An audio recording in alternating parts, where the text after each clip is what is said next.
ஐயா வணக்கம்.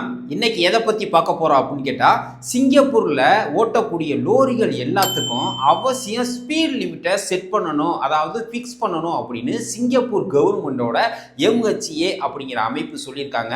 அப்படி ஒருவேளை நீங்கள் இதை சேதப்படுத்தினாலோ அல்லது ஃபிக்ஸ் பண்ணலைனாலும் கடுமையான அபராதமோ, அது மட்டும் இல்லாமல் உங்கள் கம்பெனிக்கு கிடைக்கக்கூடிய சலுகைகள் எதுவும் கிடைக்காது அப்படின்னு சொல்லியிருக்காங்க. இது எந்த மாதத்துக்குள்ளே நீங்கள் இந்த ஸ்பீட் லிமிட்டை ஃபிக்ஸ் பண்ணணும், எவ்வளவு ஃபைன் அடிப்பாங்க அப்படிங்கிற பற்றி இந்த வீடியோவில் தெளிவாக விரிவாக பார்க்க போகிறோம். வீடியோவை ஸ்கிப் பண்ணாமல் கடைசி வரைக்கும் பாருங்கள்.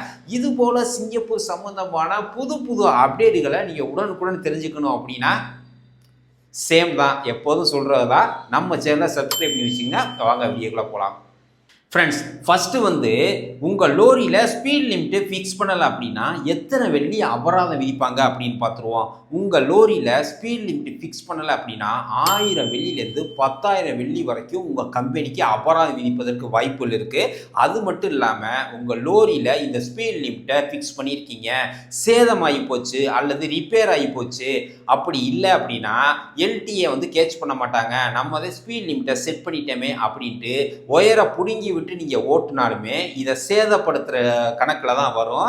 அதுக்கும் எல்டிஏ கேட்ச் பண்ணாங்க அப்படின்னா 1000 வெள்ளிலேருந்து 10,000 வெள்ளி வரைக்கும் அபராதம் விற்கிறதுக்கு வாய்ப்புகள் இருக்குது. அதனால இது போல தவறுகளை நீங்கள் பண்ணாதீங்க.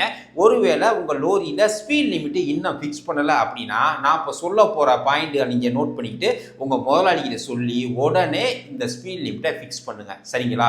ரெண்டாவதாக பார்க்க போகிறது, உங்கள் லோரி எத்தனை கிலோ எடைக்கு மேலே இருந்துச்சுன்னா நீங்கள் ஸ்பீட் லிமிட்டு ஃபிக்ஸ் பண்ணணும், எந்த மாதத்துக்குள்ளே ஃபிக்ஸ் பண்ணணும் அப்படின்னு பார்த்துருவோம். இதை 2 டைப்பாக பிரிச்சிருக்காங்க.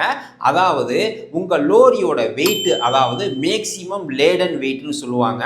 இந்த மேக்சிமம் லேடன் வெயிட் 3501 கிலோவிலேருந்து 5001 கிலோவுக்கு இடைப்பட்டதாக இருந்து நீங்கள் ஜனவரி 1, 2018க்கு முன்னாடி உங்களுடைய லோரியை ரெஜிஸ்டர் பண்ணியிருந்தீங்க அப்படின்னா அவசியம் 2026 ஜூலை 1ஆம் தேதிக்குள்ள நீங்கள் ஸ்பீட் லிமிட்டு செட் பண்ணிடணும், சரிங்களா?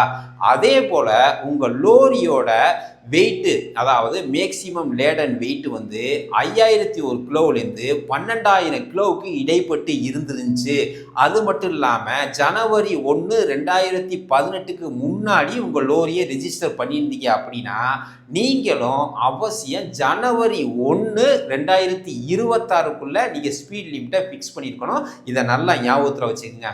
ஒருவேளை உங்கள் லோரியை ஜனவரி 1, 2018க்கு அப்புறம் நீங்கள் ரெஜிஸ்டர் பண்ணியிருந்து உங்கள் லோரியோட வெயிட்டு 3501 கிலோவிலேருந்து 5001 கிலோவுக்கு இடைப்பட்டதாக இருந்துச்சு அப்படின்னா நீங்கள் ஜூலை 1, 2027க்குள்ள உங்கள் லோரிக்கு இந்த ஸ்பீட் லிமிட்டு ஃபிக்ஸ் பண்ணணும், நல்லா ஞாபகத்தில் வச்சுங்க. அதே போல் உங்கள் லோரியோட வெயிட்டு 5001 கிலோவிலேருந்து 12,000 கிலோவுக்கு இடைப்பட்டு இருந்துச்சு அப்படின்னா ஜனவரி 1, 2027க்குள்ள நீங்கள் ஸ்பீட் லிமிட்டு ஃபிக்ஸ் பண்ணிடுங்க. இதை நல்லா ஞாபகத்தில் வச்சுக்கோங்க. நான் இப்போ சொன்னது உங்களுக்கு தெளிவாக புரிஞ்சிருக்கும். அதாவது உங்கள் லோரியோட வெயிட்டு நான் இப்போ சொன்னது மாதிரி இருந்து ஜனவரி 1, 2018க்கு முன்னாடி பண்ணியிருந்தீங்கன்னா நீங்கள் 2026க்குள்ள உங்கள் லோரியில் ஸ்பீட் லிமிட் ஃபிக்ஸ் பண்ணணும்.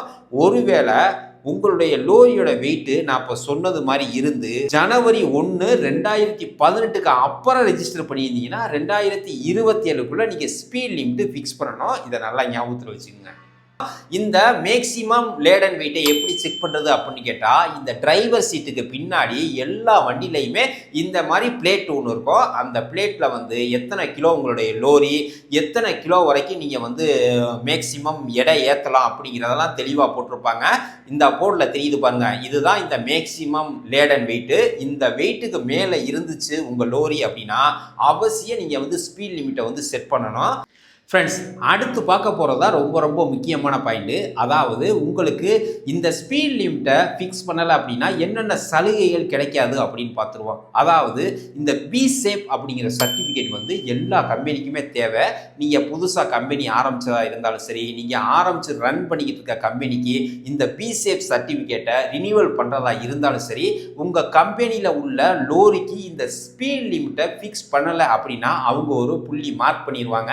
நீங்கள் நீங்கள் புதுசாக சர்டிஃபிகேட் வாங்கும் போகும்போது அவங்களுக்கு தெரியும். ஒருவேளை நீங்கள் இந்த சர்டிஃபிகேட் வச்சுருந்து ரினியூவல் பண்ண போகும்போதும் அவங்களுக்கு தெரியும் உங்களுடைய லோரி வந்து ஸ்பீட் லிமிட்டு ஃபிக்ஸ் பண்ணலை அப்படின்னு. அப்படி நீங்கள் பண்ணாமல் இருந்திருந்தீங்க அப்படின்னா இந்த பி சேஃப் சர்டிஃபிகேட்டை நீங்கள் ரினியூவல் பண்ணவோ அல்லது புதுசாக வாங்கவோ முடியாது. இதை நல்லா ஞாபகத்தில் வச்சுக்கோங்க ஃப்ரெண்ட்ஸ். அதுக்கப்புறம் என்டர்பிரைசஸ் சிங்கப்பூர் அப்படிங்கிற நிறுவனம் சிங்கப்பூரில் இருக்கக்கூடிய சின்ன கம்பெனி நடுத்தர கம்பெனிகளுக்கு உற்பத்தி திறன் தீர்வு அப்படின்னு சொல்லிட்டு ஒரு 50% மானியம் வந்து வழங்குறாங்க. அதாவது ஒரு நிதியாண்டுக்கு 30,000 வெள்ளி வரையிலான மானியம் கொடுக்குறாங்க.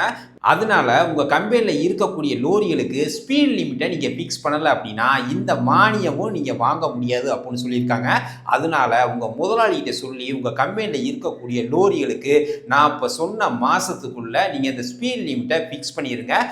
அது மட்டும் இல்லாமல் சேதப்படுத்தாமலும் நீங்கள் வாகனம் ஓட்டுற மாதிரி பார்த்துக்குங்க.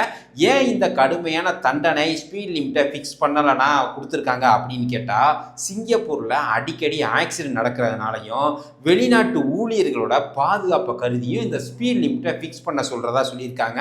உங்கள் ஃப்ரெண்ட்ஸு யாராவது சிங்கப்பூரில் லோரி ஓட்டி இந்த ஸ்பீட் லிமிட்டை ஃபிக்ஸ் பண்ணலை அப்படின்னா அவங்களுக்கு இந்த வீடியோவை ஷேர் பண்ணுங்கள். இந்த வீடியோ பிடிச்சிருந்துச்சுன்னா லைக் பண்ணுங்கள். இது போல் சிங்கப்பூர் சம்பந்தமான புது புது அப்டேட்டுகளை நீங்கள் உடனுக்குடன் தெரிஞ்சுக்கணும் அப்படின்னா நம்ம சேனலை சப்ஸ்கிரைப் பண்ணி வச்சுங்க. அது மட்டும் இல்லாமல் நம்ம சேனலில் உள்ள மெம்பர்ஷிப்லையும் ஜாயின் பண்ணி நம்ம சேனலுக்கு சப்போர்ட் பண்ணுங்கள். மீண்டும் ஒரு அடுத்த நல்ல பயனுள்ள வீடியோ சந்திக்கிறேன். மகிழ்ச்சி.